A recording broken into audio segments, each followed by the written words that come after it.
민수기 5장에서 6장은 이스라엘 백성들의 레위기의 성결 규례를 말씀합니다. 그 목적은 이스라엘 진영을 정결케 하고 하나님의 거룩한 군대로 점검하기 위함입니다. 이스라엘 군대는 바로 거룩하신 하나님이 동행하시는 하나님의 군대이기 때문입니다.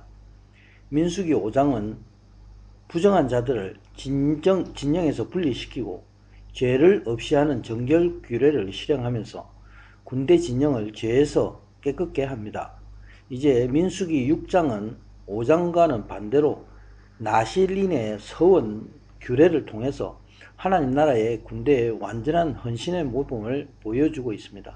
오늘 본문은 남녀 백성들의 자의에 나실인 서원과 이에 따른 이들의 의무를 말씀하고 있습니다.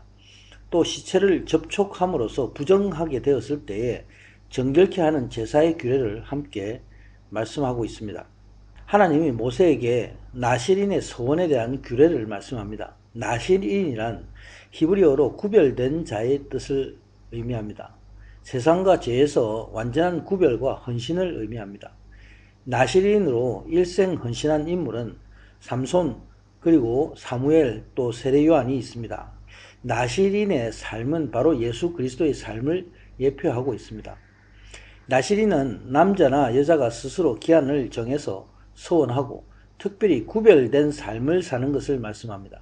엄격하게 죄와 구별된 삶으로 하나님께 헌신하는 서약을 지키게 되는 것입니다. 독주와 포도주를 금합니다. 또 포도주와 포도주의 초나 독주의 초를 마시지 않습니다. 술을 먹지 않는 것은 물론이고 생포도나 건포도도 먹지 말라 말씀합니다. 이는 온전히 하나님께 헌신하는 삶을 의미하고 있습니다. 먹는 것에도 즐거움을 찾지 않는 그런 절제와 금욕의 삶을 사는 것입니다. 포도나무 소사는 씨나 껍질이라도 먹지 말라는 것은 포도주와 관련된 어떤 것도 잘라버리는 완전한 성결의 삶을 예표하고 있습니다. 서원을 한 나실인은 구별된 날 동안에 머리카락을 잘라서는 안 된다 금하고 있습니다. 머리털을 자르지 않는다는 것은 머리의 주인이 되시는 하나님께 대해서 온전히 자신을 드리는 것을 의미하고 있습니다. 하나님의 주권을 인정해서 하나님 앞에 겸비하는 것을 말씀합니다. 이것은 자의적인 규례로서 거룩한 헌신의 결단입니다. 자신의 몸을 구별해서 정한 기간 동안에 시체를 가까이 하지 말라 금하고 있습니다.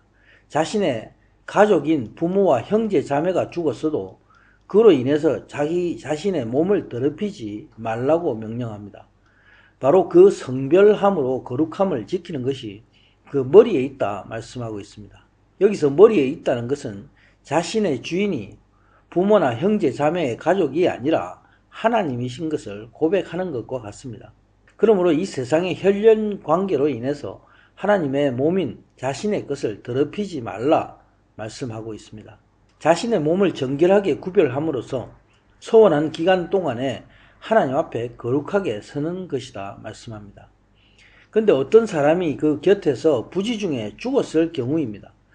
그래서 구별된 자의 그러한 머리를 더럽히게 되면 바로 하나님 앞에 범죄하는 것이라 말씀합니다. 그러므로 그는 그 몸을 정결케 하는 날에 머리를 밀라 말씀합니다.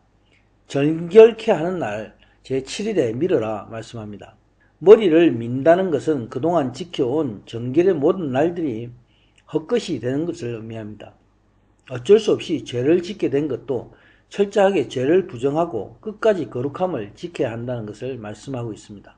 그리고 제8일에는 죄를 속죄하기 위해서 제사장에게 가라고 명하고 있습니다. 산 비둘기 2마리 또는 집 비둘기 새끼 2마리를 가지고 회막문에 와서 제사장에게 드리라 말씀합니다. 제사장이 한 마리는 속죄의 제물로 드리고 다른 하나는 번제의 제물로 드려서 그 죄를 속하게 합니다. 나실인으로 서원하고 부득이한 죄라도 짓게 되면은 반드시 제사를 통해서 정결의식을 가져야 하는 것입니다. 또 이때에 머리를 민 것을 성결케 하라 말씀하고 있습니다. 이에 따라서 서원한 사람은 번제와 속죄제 또 속건제를 드려야 하는 것을 말씀하고 있습니다. 번제는 하나님과의 관계를 회복함으로 온전한 헌신을 하기 위한 제사입니다. 그리고 속죄제는 자신의 지은 죄를 사함받기 위해서 드리는 제사인 것입니다. 12절에 서원자는 다시 자기 몸을 구별해서 하나님께 기간을 새로 정하게 됩니다. 그리고 1년 된 흠없는 수양을 가져다가 속건제로 제사함을 받아야 합니다. 레위기 5장 15절 이후에 속건제에 대해서 자세히 규례를 정하고 있습니다. 속건제는 하나님의 성물 또는 하나님의 금지하는 명령을 어긴 경우에 드리게 됩니다. 또 이웃에게 해를 끼친 경우에 그 죄를 사함받기 위해서 속건제를 드립니다. 시체를 접한 사람은 번제와 속죄제와 함께 속건제의 제사를 드리므로 자신의 죄를 사함받아 자신을 성결케 해야 합니다. 이처럼 서원한 나시린은 하나님의 거룩한 백성이고 부지 중에 일어난 어떠한 죄도 용납될 수가 없습니다.